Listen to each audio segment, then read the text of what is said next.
Well, hello everyone, and welcome again to Painless Universal Conversation with myself, Anne Welsh. Today we'll be talking about mental health pain. So many people go through this, but we forget the number of men who are going through the mental health pain, which actually leads to committing suicide. Men are too afraid to talk about it. They're too afraid to talk about to the community about it because they feel their ego will be let down or that people make fun of them. So they go about living with this pain, suffering, which could cause them severe depression, severe anxiety, and then could cause other effects of suicidal thoughts. My guest, Matt Doogue, will be telling us about his own effects, his own struggle with mental health pain, and how that has changed his life, and how he's managed to transform that conversation, that narrative, from being in pain, from suffering, to helping others who are vulnerable and need desperate help. Before we get started, let me tell you a little bit about Matt. Matt says, insects saved me from suicide. We'll be sharing his incredible story of survival. He hit rock bottom and has done it several times. He'll be telling us how through his own adversity, through his own suffering, he's found his own joy. He's an award-winning photographer currently living in Scotland. He's an ambassador for the Vanguard UK, outreach teacher, competitor, judge, and all-out wildlife fanatic. In his time as a photographer, currently 7 years, he's been published in UK top magazine, photography magazine. He's been featured in BBC Earth, Canon and BBC Spring Watch, and he's been lucky enough to feature with the National Geographic Physical Future and interview on BBC Autumn Watch TV show. Meet my amazing guest, Matt, as we share his story. Well, hello everyone, and welcome again to Painless Universal. As I said in my introduction, today's conversation is really turning your life around. Have you been in that dark place where you've had all these negative thoughts because things have not been going your way, or you just didn't fit in your community, your family, or wherever it might have been? My guest, Matt, has been through this. But the great thing about this whole conversation is about going through pain, but finding a way to turn that pain into things that not only are you helping others, but you found your own joy. And can't wait for you to listen to this conversation.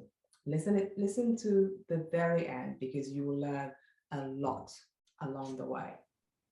Meet my amazing guest, Matt. Matt, how are you? I'm good. How are you? I'm very well. I'm very well. I'm so delighted that you took the time out of your busy schedule. Your incredible story of survival that went total viral when you released that print out about your survival. You said, "Incense saved me from suicide." You know, you've been through it. You've been through the hard rock bottom, and you've even said to yourself, "I don't want to be here. What is my purpose? Why am I here? Am I here?" But that didn't stop you. Look at you. I'm about to have an amazing conversation because not just in a conversation about what you've been through, but a conversation about how you turn things around. But before we get started, who are you? Who am I? I mean, that's a question I still ask myself every day, to be honest. And I think a lot of us ask that question to ourselves every day, And who I am is, well, many people will know me as a macro photographer. So macro photography is the photography of small things and making them life size. I am also an outreach teacher. I visit schools in my free time. Sometimes I take days off work and I will talk about climate breakdown and conservation and nature and mental health and the benefits that it has. I'm a dad, I'm a husband, I have a family. And yeah, I dabble in art and I like to be an online presence and try and help people be a voice for mental health. So that's me in a nutshell, really. Oh, that's really amazing, Matt. I love one of your quotes where you said, "I was happiest when I was a kid." We're all happy when we're kids. We tend to have no life expectation. What did you mean by this? What was your childhood like growing up as a kid? So as a kid, I mean, and there'll be a bracket of age where we're talking from maybe 5 to 9 or 10. you're a free spirit, right? I mean, even in the areas in which we grow up in, we're quite oblivious to what's going on around us because we're children. And whether that's because our parents have sheltered us, or whether because we have such an amazing imagination of children that we don't tune into the things that we tune into now as adults. And I always think we are happiest as children. I mean, that's a privileged statement to say, because, you know, there's children out there who are obviously not happy, but the majority of us, we are happy as children. And there was no expectations from anybody, from parents, from friends or family to be anything. You just were a kid, right? And you could get away with things as well because you're a kid. You know what I mean? And we just lived life with no rules, and we would do what we want because we were children. And I think that's what I was trying to refer to in that statement, in that comment, you know, is to say that when we are children, we are so carefree. Yes. When we are adults, we are so worrisome and full of anxiety and nerves, that inner child disappears. You were born in Salford, in a working class home in Manchester, and it's considered one of the roughest places to grow up, especially for young men. And when you were growing up in an area like this, you started noticing difference of places, the difference of people, the way people behaved. Why was it the case for you that you felt this was a difficult place to be in as you started to get much older? Where I grew up, and it's a million times better than what it is, than what it was back then. It's a million times better now, but you had to fit a narrative. You know, you had to be, like I've said in many interviews before, you had to be a bit of an idiot. You had to be angry at the world, and you had to be a bit of a tough guy, or appear to be a tough guy, to get by. Because if you didn't, well, you didn't make it. You know, you'd end up in fights. You could end up, anything could happen to you. You know, knife crime in the area was high. Robberies were high. You know, nobody wanted to live in Salford at that time. It was so bad that people were, you know, selling houses for less than 25% of what they bought them. It was a real rough area. I mean, there's books released on it. You know, the gangs and the crime and everything was through the roof. And if you didn't fit that narrative, and if you didn't be a certain way and act a certain way back then, you just wouldn't make it. It's as simple as that. And it was tough because, you know, if you didn't fit the conforming society in which you were around, then you would be singled out, and you'd be singled out almost immediately. And it wouldn't just be you, it'd be your family as well. So a lot of these young men, you know, myself included in that, would not only sacrifice a lot of their own passions and beliefs and how they wanted to live, not just for themselves to feel safe, but for the safety of their family as well. Oh, wow. And then sometimes you have to even fake it. You have to fake it to be like, you know, it's almost like you have this persona of how you are when you're at home. But as soon as you step outside, you have to fake it so people could accept you into that society. And then you realize, oh my goodness, I'm wearing a mask. I've been putting up this mask for many, many years. I can't do it anymore. When did you realize that, you know, it's like, I think anyone who has to be someone that they're truly not, and then all of a sudden this, you have to come out of this thing that because you want to be someone else, but you can't because you're still stuck in this environment. When did you realize that you are now wearing a mask and you're getting uncomfortable in this situation that you find yourself in, that this mask is starting to crack? It was my early 20s, and I'd moved out of the roughest area of Salford. I still remained in Salford, but I'd removed out of one of the roughest areas, into an area which wasn't as rough. And I began to notice that the character who I was didn't necessarily fit in certain places around here. And that made me feel uncomfortable and made me question a lot about myself. And then I think, you know, it was the perfect cocktail of bad experiences that happened in my early 20s that made me realize who I was trying to be wasn't necessarily the best person. And I was becoming a father. And, you know, especially with young men, we start to ask a lot about ourselves when we become parents. You know, what type of life do we want our children to have? What type of parent do I want to be? What type of dad do I want my children to see? You know, and you begin to analyze yourself a hell of a lot. And all of this just came at the same time as me questioning myself and my self-worth, and what I'd done over the years, if it was a waste of my time and a waste of my life. And this cocktail in my head started to mix. And it resulted in me, having this major breakdown, which I refer to as the cracks in the mask, because that's what they were. Yeah, that's a good way of looking at it and explaining it to anyone. So when you look at that typical thing, so any young boy, because there's so many young boys out there who are going through similar thing, what kind of challenges did you have to go through that you felt that this was not an environment I want to deal with it, and how did you find it in you to start transitioning and start coming out of it? The first big challenge I think I faced was having no friends, or which I would class as friends back then. Because when you don't want to fit a narrative of a group of people, let's be honest, a gang. Okay, when you don't want to fit that narrative, you become singled out. And I found it extremely difficult to be on my own as a young man, because I liked the comfort of people around me. They made me feel included. And that probably taps into other stuff, abandonment issues and other things that had maybe happened through my childhood. Well, that was the biggest. It was the biggest challenge, but it was also the biggest eye opener, because you think these people are there for you. You think these people are there for your life, and you will do things and be with them every day. And you think, oh, these are my guys. These are my boys. Nothing's going to stop them from having my back. And then the moment you start being a little bit different from them, you begin to see them drop off and disappear. And that was hard, because again, it makes you question, is it me? Am I doing something wrong? The reality was I was doing something right. I was stepping out of this bubble, and making my own decisions in life and doing what I wanted to do. I think that was the biggest challenge I faced. Yeah. And when you look at that, then you realize that you actually, that brought on its own acute depression, anxiety, anger management. Was it because you left them and left that group behind? Or when did you actually realize that actually this is actually bringing me something I've never really thought about? I'm becoming anxious, I'm becoming depressed. When did you realize this was a turning point to you?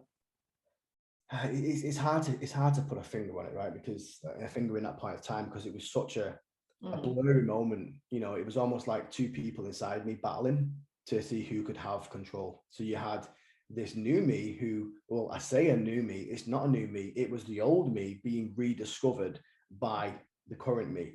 And I was jostling it out in my head. And suffering with anxiety and paranoia didn't help, and I shoved all these emotions away for so long that I didn't have any control. And that's where the anger management came from, because I just didn't know how to handle emotion. And I think men, especially, we're not taught how to handle emotion, and we haven't done for generations, because we're told to man up and be the alpha male. And it's such a broken, it shouldn't happen. It's such a broken system. We need to change that narrative. Men can be emotional. And I think it's not that men don't want to talk. It's just that we don't know how, and I look at my daughters now, and when they're feeling high levels of stress or anxiety, they will go on the phone to their friends and they will hash it out and talk and maybe have a cry. But as young boys, 13, you're not going to ring your mate up and cry. It just doesn't happen. But it's perfectly okay for that to happen. But we're just not taught that. And that's a generational thing. It definitely needs to change. I think it was probably the turning point where I was like, I want to be somebody who I wanted to be as a child. I want to tap back into that moment and anchor back to that moment. I don't want to be this person that the society around me has made me be. Yes. But then I had to question everything about myself, everything I'd done from the age of, being 12 years old to 20 or whatever age it was, those 8 years. What have I been doing? Who was I? What was I even thinking? And then you question, were these thoughts right? Were they wrong? Was my actions right? Were my actions wrong? You absolutely break yourself apart and analyze each individual section. And that's difficult. And, it definitely didn't help to begin with my mental health. That's so unreal. And because you also talk about overthinking has brought so much pain to people. Because I think we live today in a world where we overthink things and we always feel that we don't fit in. Probably we are fitting in, but probably we're overthinking the way that someone responded. They said at one time you were constantly overthinking to a point where you made an attempt on your own life because you didn't want to be here anymore. Can you please share that experience with us? How did that start?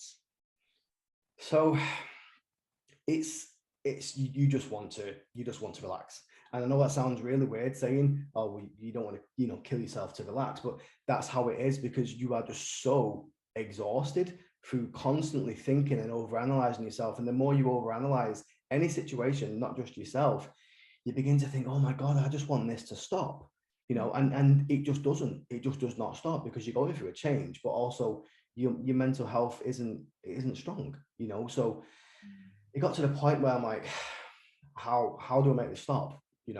Well, the easiest way out is to try and kill yourself.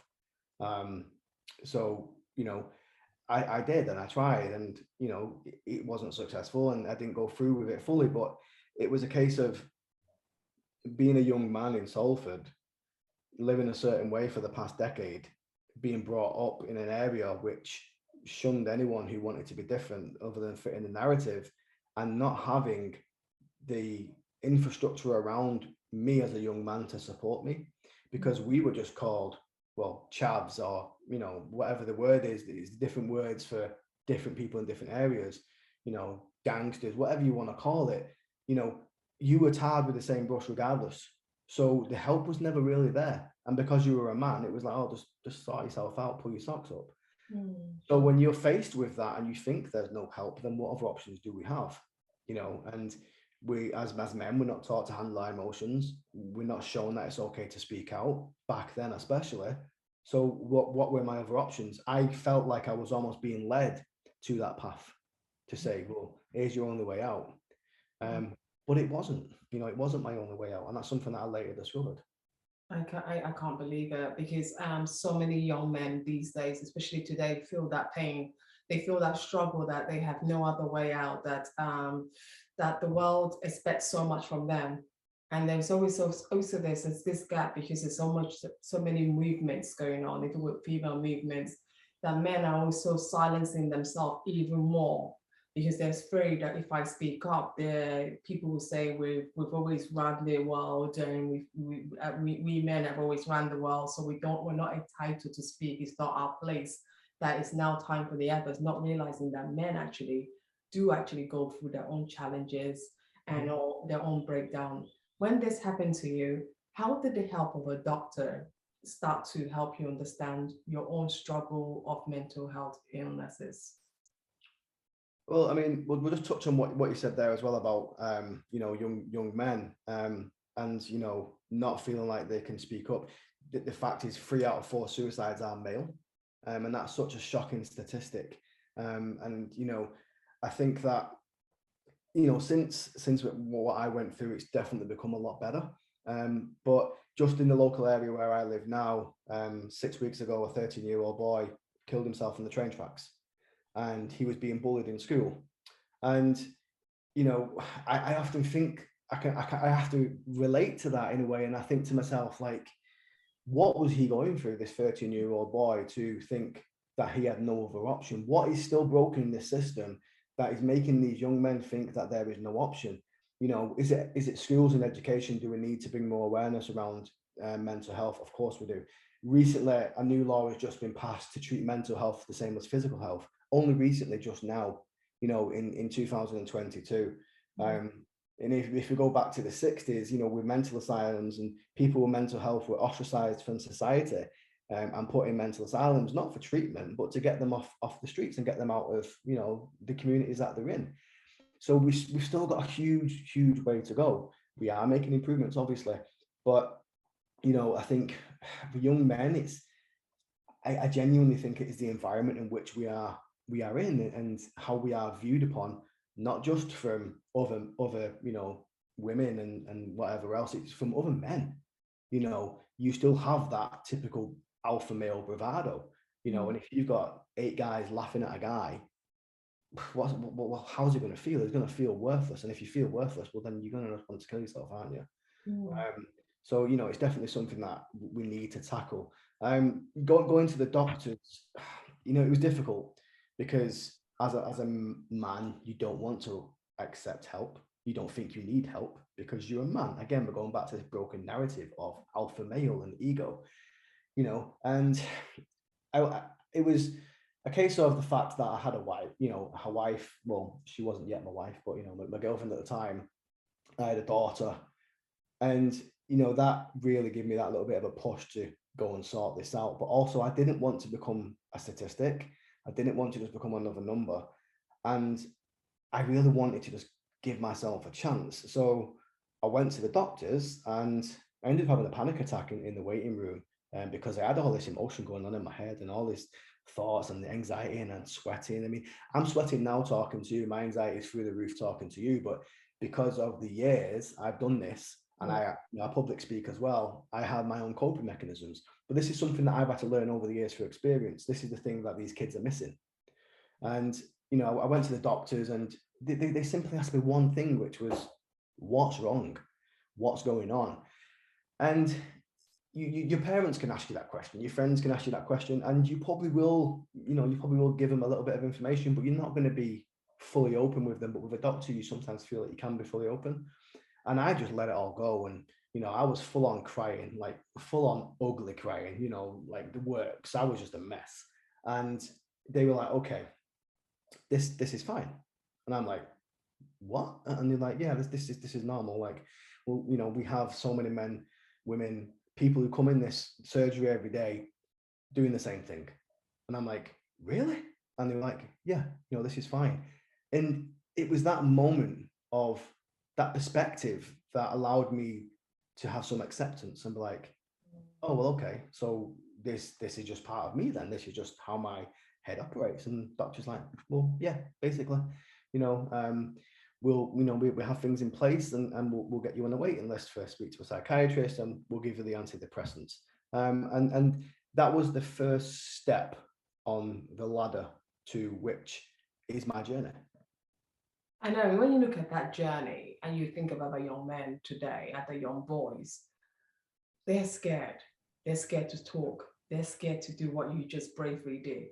When you go out to advocate for this mental health pain, mental health challenges, it's one of the things you advocate about, really helping them to say, when you are feeling that need to go out there and speak to someone.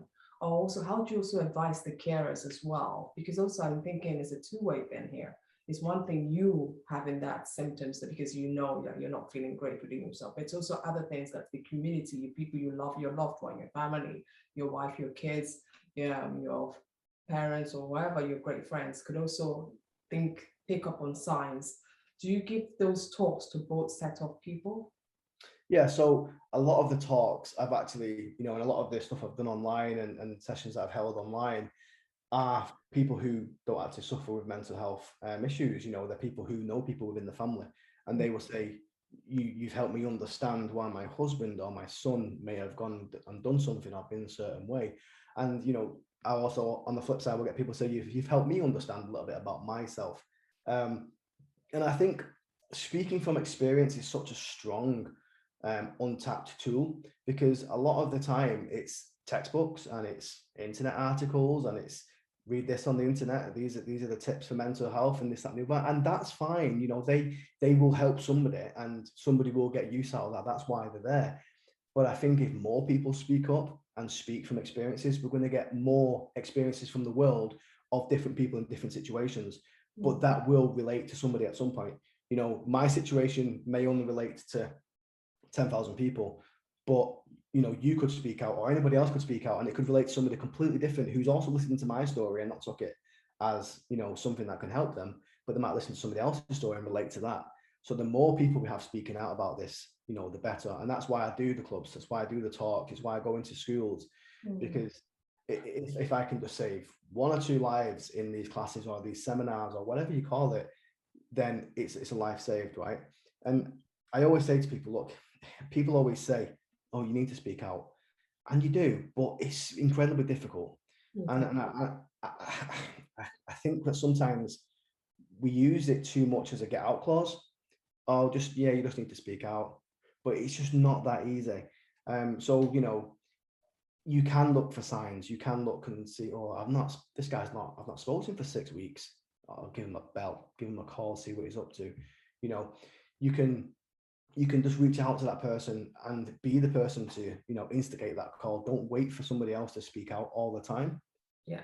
It's difficult for a lot of people. It was very difficult for me. It took me a long time to be able to speak out and say, yeah, I'm, you know, a certain way. But we also forget that people don't know they are suffering. You know, I didn't know I was suffering with mental health illnesses for years. I was just a typical teenage lad in Salford who thought he had to be a certain way. The reality was I was full of anxiety and anger management and, you know, all these things that were going on, but they were masked by this character that I was being in the society around me.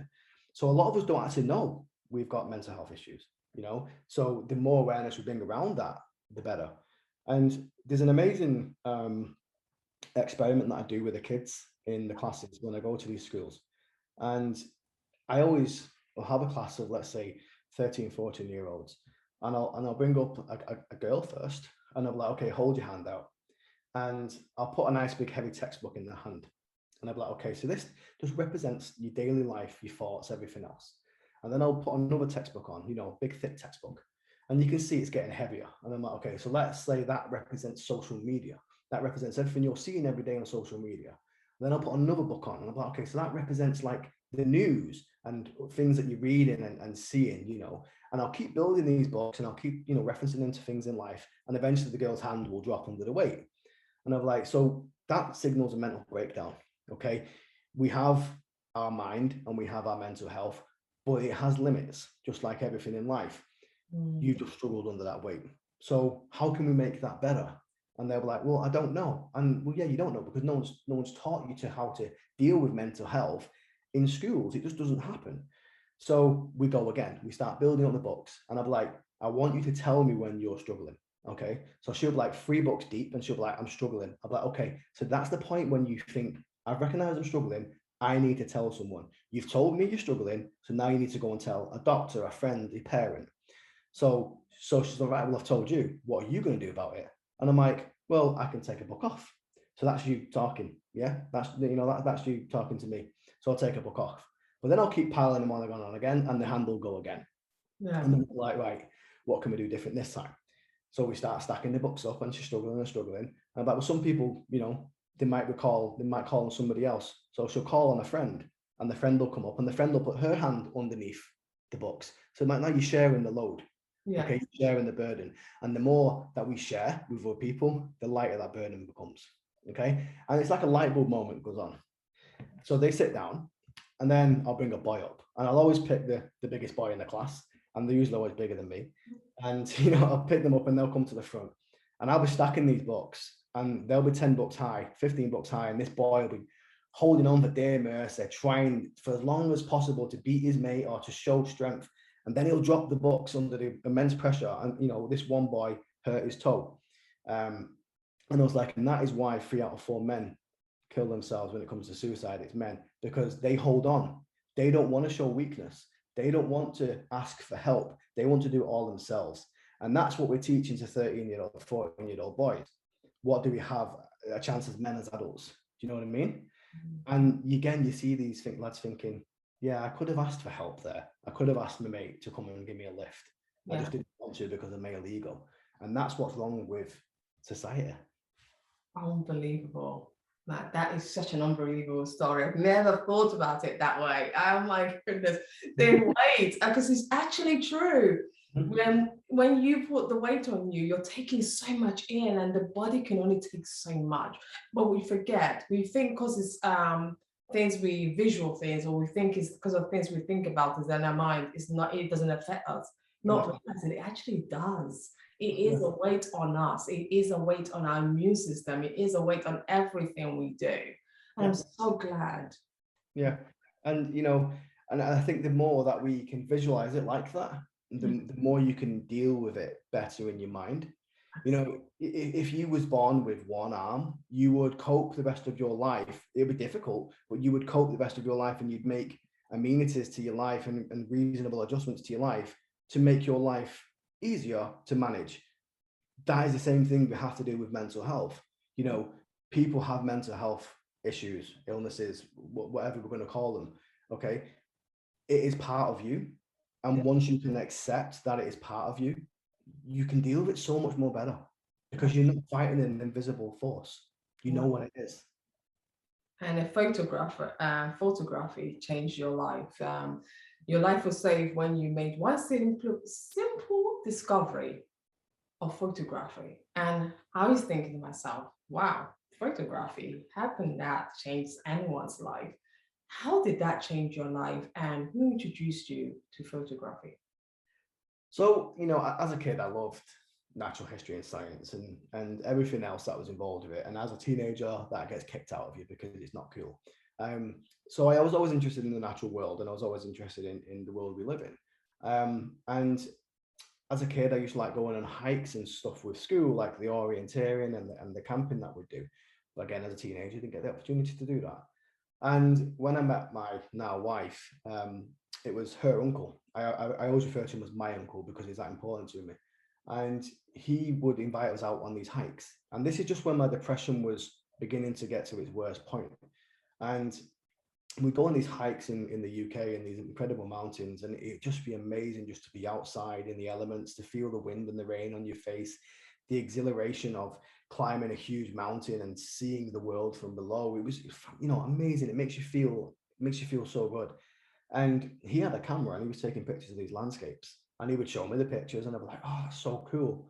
And at the time, I was really into tropical fish keeping. It was just one of the hobbies that I had. And I was like, I wonder if I could get a picture of these fish. So I asked, could I borrow a camera? And he was like, I'll sell you a camera. He's like, I'll sell you one for £100. It was a really old camera. So he sold me the camera, and I just started, you know, playing with the camera and learning photography. And I was coming home from work, and I noticed that I was rushing home from work to get to this camera to see what I could learn next, like going on YouTube, like, oh, let me research this genre, let me research this technique. And I was just going and going and going. And you began to, like, you know, realize that, wow, this is fun. And when we do anything fun, we feel great, right? You know, endorphins and everything else that get released, it's amazing. And I tried every single genre of photography, and some I was terrible at, but some I was good at. And macro photography was being one of them.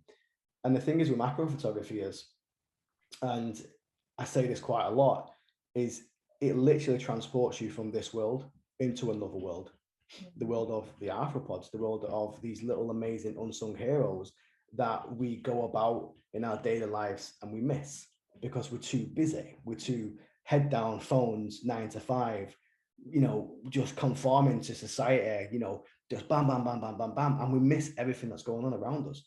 But when I'm looking through that lens, I'm no longer here. I'm no longer in this world that's full of all these pressures and, you know, news of war and everything else that's going on right now. I'm gone. I'm in their world and I'm watching what they're doing. Yes. And the more I did that, the more I got out of the house, the more I felt great. And the more I began to realize that my mind was disconnecting and I was learning mindfulness. And mindfulness is such a great key technique to learn when it comes to mental health and managing our mental well-being. And, you know, I was hooked. Anything that makes us feel great, we keep doing, right? And I was just constantly hooked with these creatures and discovering these amazing creatures and wowing people with the photography. And when you see people like, whoa, what is that? Does that even exist? Like, that looks like an alien. And you feel a bit proud that you've educated this person and shown them something. And that's what it was with the macro photography. And nature in itself, you know, is an amazing healer. You know, whenever you look at pamphlets or leaflets or posters for mental health, it's always somebody laying the grass, or it's always somebody outside on a nice tree walk, or it's always somebody or a butterfly. It's always nature, right? But for years we've just ignored that fact, and now we're beginning to realize that actually nature is such a great healer, and nature has the ability to snap you back to the present moment.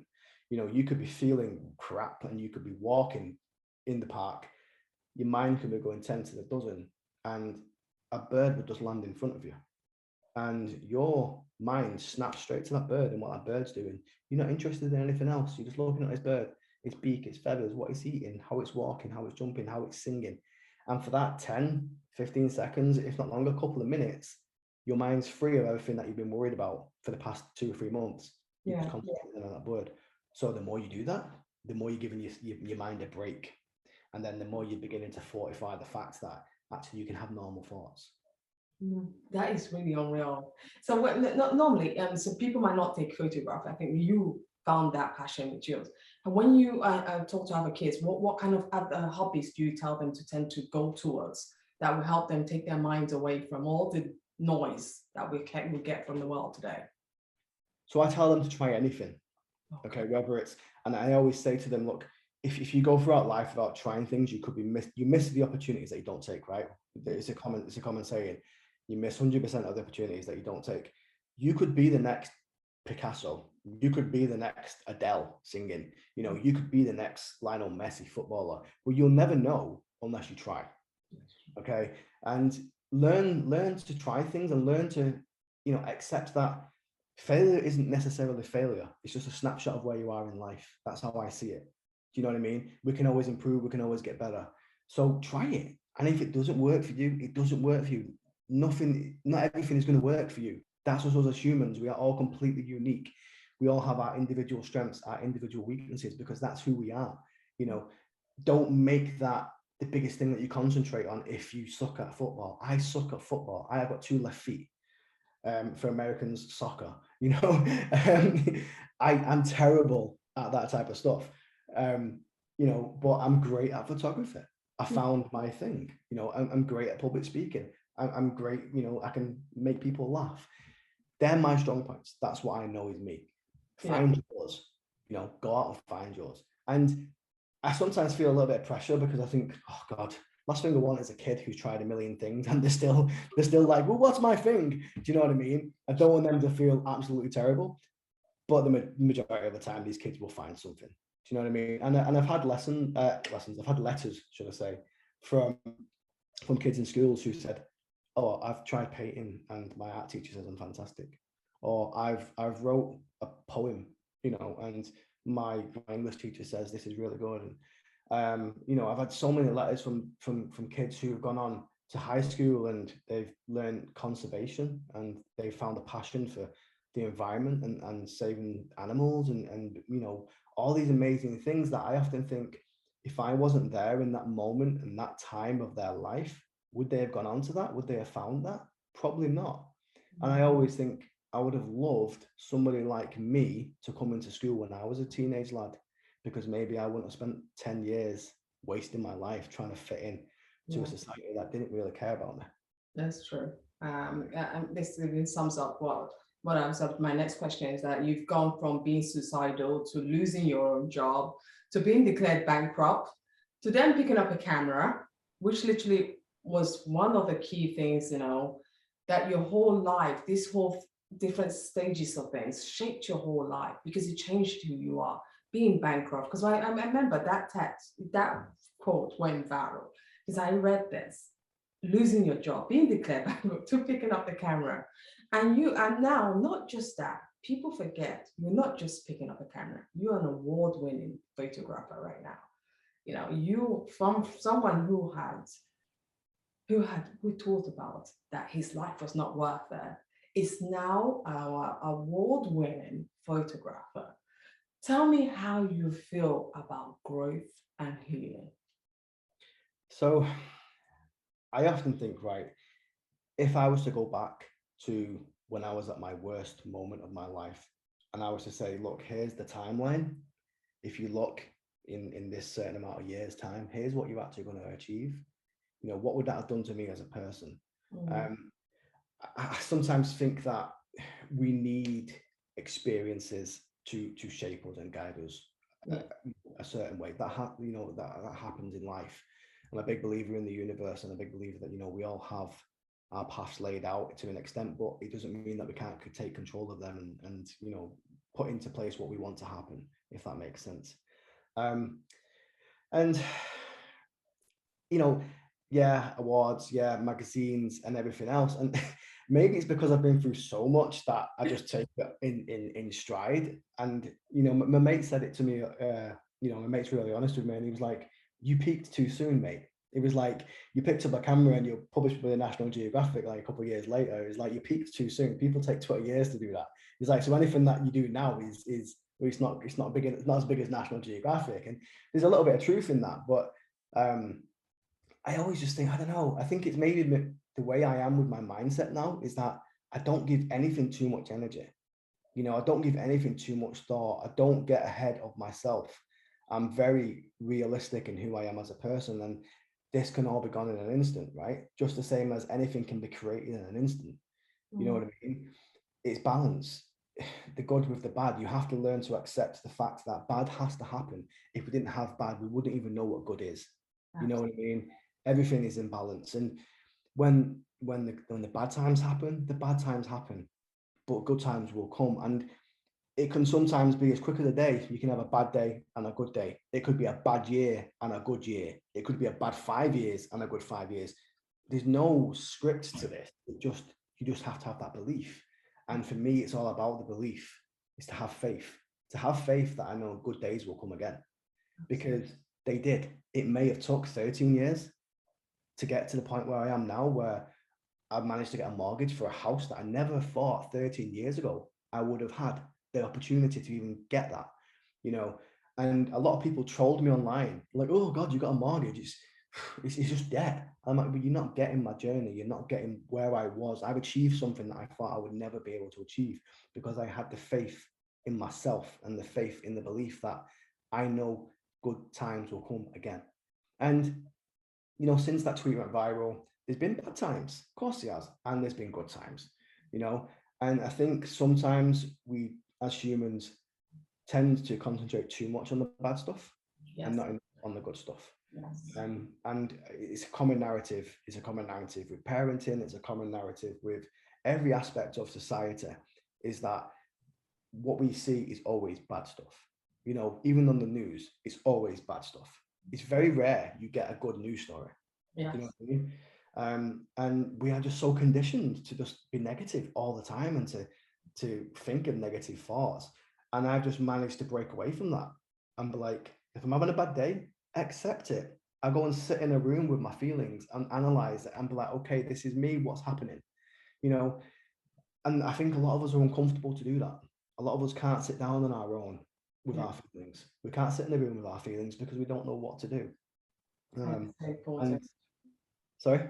I said that's so important that we learn to absorb our feelings, learn to sit with it and not question it, not overthink it, not make our feelings create bad things for us. Before I let you go to the final question, I have to ask you, Matt, if you look back and I tap you in the shoulder and said, if you look back at everything and you look at yourself when you were going through that dark time, what would you tell yourself today?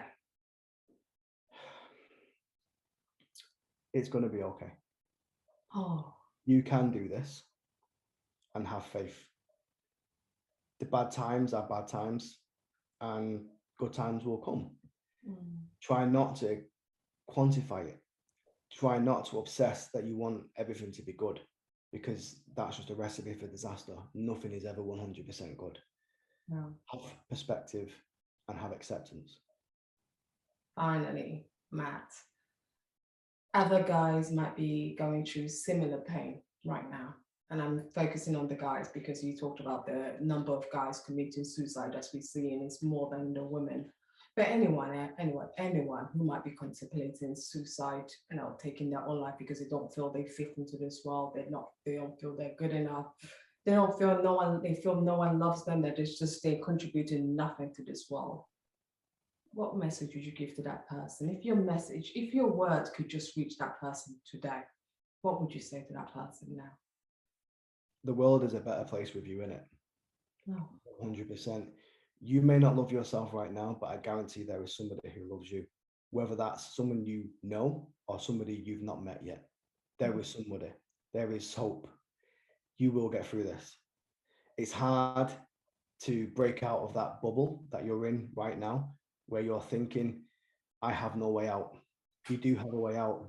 What you're in right now is just a small percentage of a thought process that has kept you trapped for so long within your mind. Break free from that. Speak out, seek help, whatever that may be, you will do it. Well, Matt, thank you so much. I'm so glad that I had the honor, to really talk to you, understand your journey, understand the critical thing on how photography changed your life, how it made you find your own joy again, believe in yourself, and actually achieve the big dreams and the big aspiration which you've always wanted to achieve. No, I can't thank you enough. You're a great advocate. Keep doing this amazing work because so many people need you now more than ever, especially after the pandemic. Any final words? No, thank you for giving me a platform again for me to use my experience to get out there and, hopefully help somebody, anybody. Thank you for the listeners to listening. I hope it does resonate. And I hope it has give you that inspiration to seek help if you need it. I will never not stop speaking out about my experience to help others. No, please never. People need you more than ever. Thank you so much. I appreciate your time and I appreciate everything you're doing for people who need you more than ever. Thank you. Thank you.